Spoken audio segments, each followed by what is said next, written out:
Hello, in this video I want to show you how to change vibration setting in Xiaomi Redmi Note 10 Lite.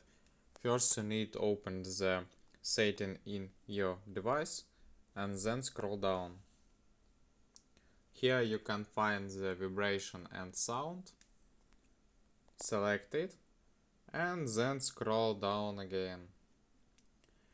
Here you can find the vibration setting, and you can set the vibrate for calls using the slider or vibrate in silent mode and haptic feedback.